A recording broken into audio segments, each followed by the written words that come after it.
Hey guys, Micah here with Greeson's. It's a really nasty day here on February 10th, and there's a bunch of guys out there fishing Lake Hamilton today. My hat's off to them because this is nasty. So what we're going to do today, instead of go play in the rain, is we are actually going to figure out and simplify Helix settings on the Humminbird units, G2N. We're going to do, this is going to be everything from a Helix 5 all the way up to Helix 12. You can even use this on some of your Solix stuff if you've got it. But if you've got a Humminbird unit, watch this. Alright guys, we're here with a Helix 9 unit. I've just turned it on. What we're going to do is we're going to tune this thing up. So you can do it straight out of the box like this, or if you had a boat and you've had this unit for a while and just can't get it to read right, this will help you out. Okay, so the first thing we're on sonar screen. We're gonna go over here and gonna hit our menu button. Okay, that brings up my sonar settings, my sensitivity. I'm gonna set that at 5. My contrast is good at 23, and I'm gonna leave it at that. The color scheme is good. Okay, hit exit, hit menu, hit view right up here. It takes me to my side scan imaging. Okay, let's adjust that out. Let's hit menu, and we've got our SI sensitivity. Go ahead and set it at 10 like I have here, and then our range we're going to set at 80 feet.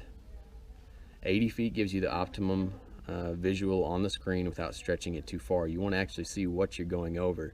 If you set it at 400 feet, you're never going to get any definition of what you're seeing out there. The next thing I'm going to do is come down here to chart speed. I'm going to speed it up. As I'm trolling around, I want to see what's actually below my boat at that moment. So set your chart speed to about 8. If you're going really slow, you can slow it down a little bit. If you're going faster, go ahead and set it up to 10. The biggest thing I run into on side scan imaging is the color palette right here. Normally the color is set right here, and it's just not that great. So click this one over to that kind of amber color. I mean, 90% of the time this works great. You can also switch it over to blue or green at night, and it reads out great. All right, let's go back up here. We're gonna go ahead and hit view. We're gonna hit exit, and then we're gonna hit menu twice. 1, 2.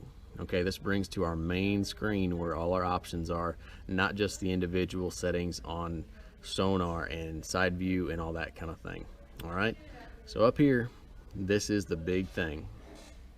And you probably want to do this first and not last like I've done it, but go ahead and scroll up here to views, and then scroll down, and there's literally 32 different settings. It's way confusing.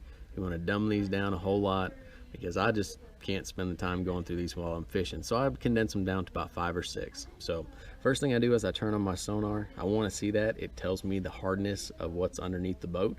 Shows fish arches really well and what I'm doing. So that's visible.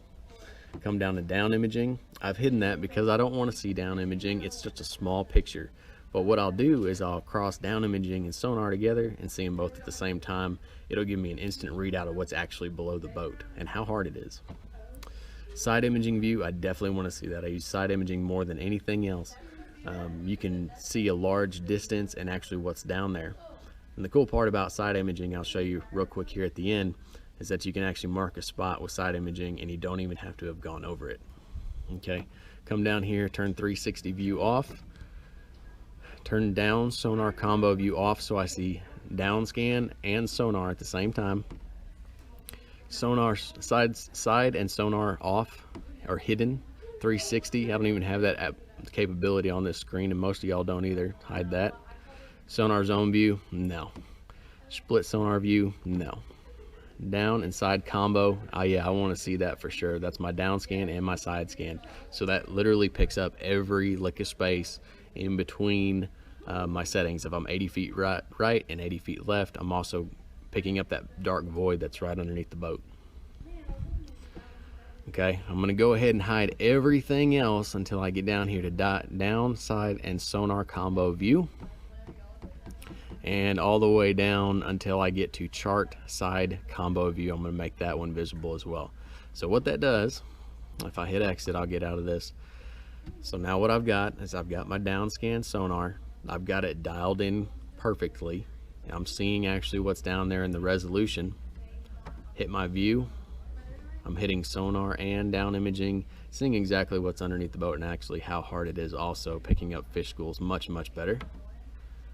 Now I've got side scan and down scan.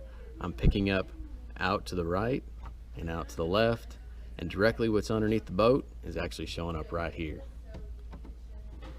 Okay, I've got all four running up now.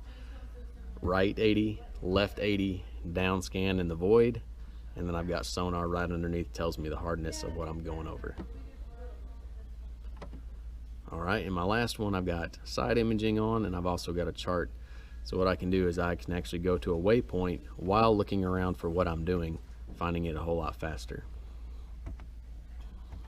All right, so the next thing I'm gonna do is I'm actually gonna get out of everything. And this is side scan, so I use side scan more than anything else. It's got a huge range on it, but if you wanna mark a spot and you don't even go over the boat, check this out. There's a brush pile right here. If I use my cursor and bring it over the brush pile exactly where I want it to be, what do you know? It shows me how far away that object is if I want to throw a marker buoy, if I think I can throw it 54 feet. And also, I can then mark that spot, creating a waypoint. I'll go ahead and go back to my chart, and I've got a waypoint created right there. This is the quickest, easiest way you can actually find what you're looking for and find what type of fish you're after. Guys, I hope this helps. Tune in again for Greeson TV. And this is Micah in class up here at Greeson's Marine. Y'all have a good day. Good luck fishing. Be careful and wear those life jackets.